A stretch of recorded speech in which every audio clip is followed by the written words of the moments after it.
मासिक बैठक होती है और विभिन्न माननीय पार्षदों ने क्वेश्चन के माध्यम से अपने जो सवाल पूछे जाते हैं उसके बारे में जवाब भी दिया था। और दूसरे कुछ इश्यूज़ ऐसे थे जहाँ पार्किंग बनने के थे इशू, जो पीपी मोड पे हमने 3 पार्किंग टूटू में और न्यू शिमला में और तीसरा एक विकास नगर के साथ पड़ता है एरिया, उनको हमने मंजूरी दी है और वो पीपीपी मोड पे बनाएंगे। और कुछ एक जो टूटू का केस है वो एफआरसी का केस है, एफआरए में जाएगा वो केस, उसको हम वहाँ उसके माध्यम से करेंगे। दूसरा एक हमारी जो टाइट के माध्यम से, टाइट ग्रांट के माध्यम से शिमला में जितनी भी बावड़ियाँ हैं और उसको पीने योग्य पानी बनाएंगे, इसको फ़िल्टर लगाने का हमने एक प्रस्ताव तैयार किया, जिसको विभिन्न जगह पे जहाँ पर पानी बावड़ियाँ हैं शिमला में, प्राचीन बावड़ियाँ भी है कई जगह, उसको हम फ़िल्टर लगाएं, फ़िल्टर लगा करके उसको पीने योग्य भी बनाएं। उसके साथ एक हमारा जो टूटी कंडी के साथ एक नाला, उसका पानी आता है काफ़ी जगह, जो आपने देखा होगा कि उसमें टैंकर्स और उसके माध्यम से पानी को बेचा भी जाता है कंस्ट्रक्शन के लिए भी। तो एक हमारा एरिया, उसको हम टैप करना चाहते हैं। अगर उसमें पीने योग्य पानी बनेगा तो उसको वो भी करेंगे और साथ में अगर हम उसकी ऑक्शन करेंगे उसमें एक टैंक बना करके। और ये काफ़ी मामले थे जो हाउस में आए हैं, उसको लेकर के हमने सभी ने विचार विमर्श भी किया। और आने वाले समय में एक सोर्स ऑफ इनकम का एक मैं हाउस भी करने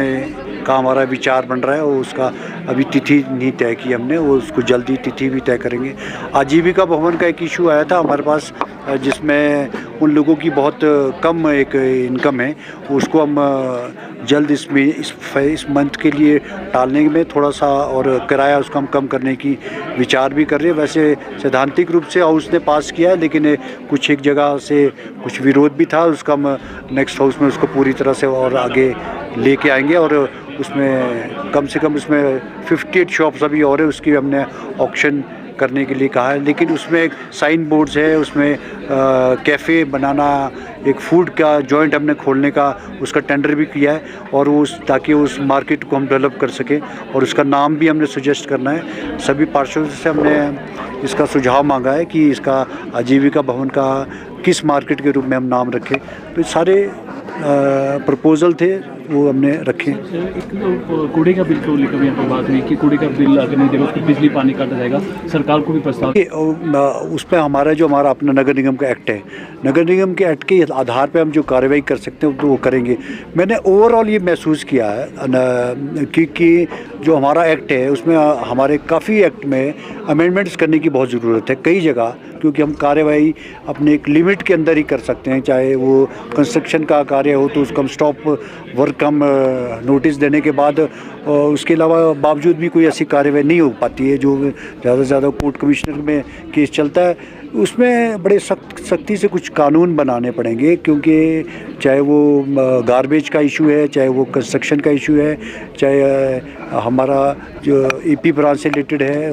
भवन निर्माण से इशू है, या टैक्स का इशू है, तो उसमें हमारे को काफ़ी अमेंडमेंट्स करने की ज़रूरत है, जो हम आने वाले समय में भी करेंगे और सरकार को भी पहुंचाएंगे। ये जो आपने गार्बेज की बात की, उसको हमने अमेंडमेंट के लिए हम गवर्नमेंट को भेज रहे हैं कि हमें इस पर कार्रवाई करने के लिए, चाहे पानी और बिजली अगर हम काटते हैं तो उसके कार्रवाई करने का हमारे को अमेंडमेंट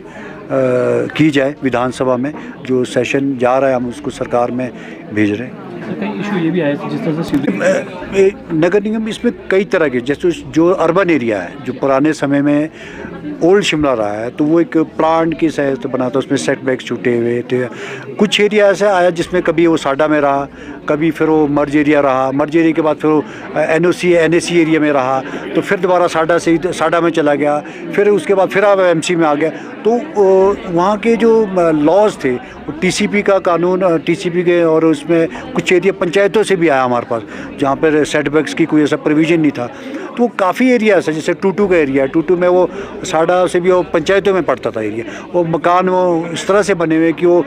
प्रॉपरली सेटबैक्स नहीं है, कहीं यार आपसी झगड़े हैं, तो उसको लेकिन मझाट में भी कई इश्यूज़ ऐसे हैं जो आपसी सहमति से ही करने पड़ेंगे। तो ये सारी अमेंडमेंट्स के इशू है, क्योंकि सीवरेज को डालना एक फैसिलिटी भी देना हमारा काम है, हम फैसिलिटी दे रहे हैं, देने के लिए भी हम एग्री है, लेकिन लोकेलिटी में आपसी झगड़ा ना हो, हम उसको इस तरह से हम करना चाहते हैं कि इसमें अमेंडमेंट करके ताकि नोटिस जाए आदमी को कि आप सीवरेज और पानी और जो सेटबैक्स है वो आपके उस एरिए से वो जाना ज़रूरी है, और ये बेसिक कम्युनिटीज़ है हमारी, इसको हमारा देना फ़र्ज़ भी है और हम इसको सख्ती से भी लागू कर सकते हैं। कुछ पार्षद नाराज हम लगभग 6.5 करोड़ के हमने काम किया। आपको मैं बताऊं कि जिस जैसे शिमला में आपदा आई उससे डबल रफ्तार से हमने अपने कार्य को किया है शिमला में। ये अपने मुंह से मुझे बोलना अच्छा नहीं लगता, लेकिन ये सच्चाई है कि हम जिस जैसा नुकसान शिमला को घाव लगे थे उस रफ्तार से हमने काम भी किया। इसमें हाँ ये ज़रूर है कि हर कार्य में करने में समय लगता है, और हम आपको पता है कि हमारी वित्तीय स्थिति वैसी नहीं है, लेकिन हमने उसका भी हल निकाला है। आज जो ग्रांट के माध्यम से हमारे पास अलग अलग है हमारी मेरे पिछले दिनों सेक्रेटरी और फाइनेंस के जो हमारे सेक्रेटरी है दिवेश कुमार जी, उनसे भी मेरी मुलाकात हुई थी। माननीय मुख्यमंत्री से भी मैं मिला हूँ, और सारे विचार जो हमारे आने वाले समय में हम ज़रूर उस पर, चाहे ड्रेन है, नाले हैं, उस पर हमको और फंड्स भी आएगा, और उसका जो अभी टाइट ग्रांट के माध्यम से भी हम कुछ कार्य करेंगे।